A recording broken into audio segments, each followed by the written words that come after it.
here at JC Latham. Raise your hands and we'll get questions. We'll start with Charlie over here on the right. Yeah, hey JC, just how do you think the offensive line performed in Saturday's scrimmage? I definitely think that we did some good things out there. I think we have areas to improve in, and yeah, things to build upon. Awesome. Yeah, I see the chain you sported at SEC Media Days. You tweeted out a couple days ago, big take TK. You gained some weight this offseason. What was the importance behind that, and how do you feel, at a bigger weight now? I mean, I feel great, honestly. I know I got a great strength and conditioning group down there, so I'll put on some muscle, and yeah, I feel great too. Mike? Did you have to eat more to do that, or how did that work from a nutritional standpoint? So it's definitely creatine, glutamine, make sure you're taking what you're supposed to take, and then also just like understanding like when you show up in the weight room, show up to give your best effort, and then after you get done, eat, rehydrate, whatever you gotta do. So. Steven? Jason, what have you seen from just T. Ferg and how has Ferguson really emerged himself as an offensive lineman?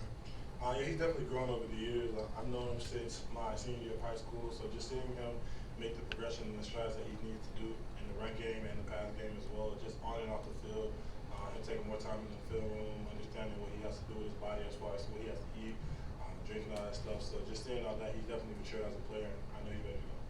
Nick Alvarez? Just being a return on the offense, have you noticed any expectation of being a leader in the locker room this year? Have guys been coming up to you more? What are some of the challenges of dealing with that role? It's really not really a challenge, more or less an expectation. The older guys left, obviously, so younger guys got to step up into the role, and I was that younger guy. So just understanding that there's going to be guys who are, whether or not they're 5 stars or not, they're going to be coming in as a freshman looking for somebody to kind of guide them on what they're supposed to do because no one really knows the answer to the test. So just being that guy to help them out and give them to understand, like, hey, this is what you're supposed to do. You want to play, you want to be great. This is the blueprint to it, and showing them ways and different outlets to do it. In the front, Nick? Yeah, what have you seen from Caden and Elijah left tackle in that competition? Both of them are competing. Both of them are doing great things, and they're all just giving it their all each day, going out there, just trying to do better than what they did before in their own respective ways. In the front, Kennington?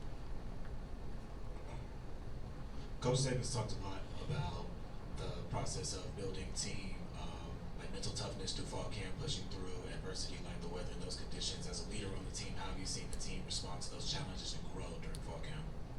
I think we grew as a team, as a unit, just seeing how the situation happened. It's 105 out there some days, we're in full pads, we're not going to change what we do. So understanding that we're out here, we might as well get something out of it. And previously, there was guys in past teams, like just individuals trying to step up and be that voice, but now it's groups as a unit. So the whole defense, for every single team period, the whole defense comes together and rallies together, like, hey, let's do this, like, let's go. And the whole offense does the same thing. So like, we're all out here, whether it's 105 or not, like, we're ready to go every single time. So yeah, we're all rallying together throughout the conditions of what it might be. In the middle, Tony? I was just about to ask you about that heat. As a big guy, is it harder? And like, what do you do to kind of cope with that? I mean, it's really whatever you make of it.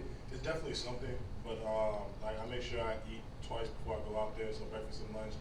Tonight's a night practice, so I have 3 meals. Try to get a snack in. Definitely got to hydrate. Different fluids going into your body, the right stuff, and all that stuff. So just making sure that when you're out there, you're prepared. You can't just go out there on one sandwich for the whole day because you'll die. So yeah, just making sure you're eating what you're supposed to eat and feeling up your body. Stay in the middle, Katie? Coach Saban talked about after the scrimmage that offensive line needs to develop more depth. As kind of a later returner on the offensive line, how is that something that you can maybe help with over the next few weeks of fall camp? Guys get in a position to be ready to play. Yeah, just talking to the younger guys and whoever else is out there, just understanding that guys can go down quickly. I know there are situations to where, like I use Dallas Turner as an example, guys in front of him, like even though Dallas is an amazing player today, before his freshman year, guys went down in front of him, and he had to step up, and he did a great job at that because he was prepared. So just letting younger guys know that, like, just because you might not be where you are or where you want to be in that moment, you never know what could happen. Guys might not be performing in front of you, or they just might get hurt. However it might go. So just always stay prepared. Just always be ready to go. Cody? Talked earlier about the battle at left tackle.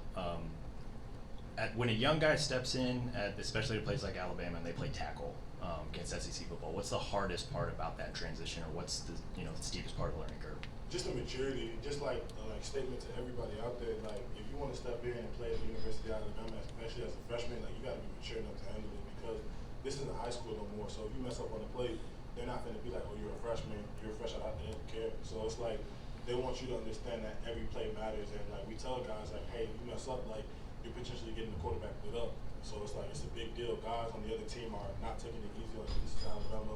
They see the A on the chest, they're going to come at your neck. So you got to be ready for that. So it takes a different type of maturity to be able to step in to that spotlight as a true freshman and be able to play. So yeah, it definitely is a maturity aspect for any young guy out there, not just whoever is at left tackle or whatever it may be. Charlie. What have you seen from a guy like Amari Black when he's lined up beside you and run blocking? Have you seen him progress in that area? He's definitely physical. He's great in communication, knows where he's supposed to be at, and he's just a mismatch. He knows how to hit big guys or whatever it might be. He's not shying away from notes in that type of contact. Nick. How would you assess where the run blocking of the offensive line is compared to pass blocking right now?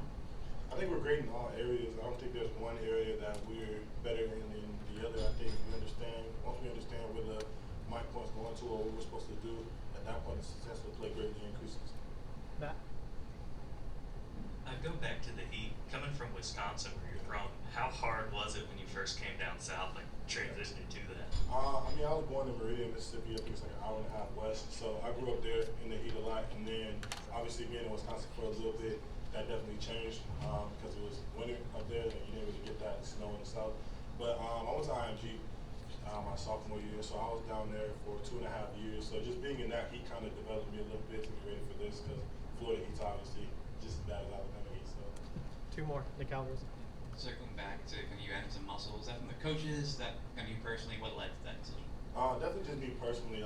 Obviously, I'm a team-oriented player. I want the team to succeed in all aspects, but I understand that my career won't end at Alabama. There'll be teams down the line once I leave here that I want to be able to add an addition to, and guys like Will Anderson that I'll see again. So I definitely want to come with something else to my game that I've added, whether it's getting bigger, stronger, faster, whatever it may be.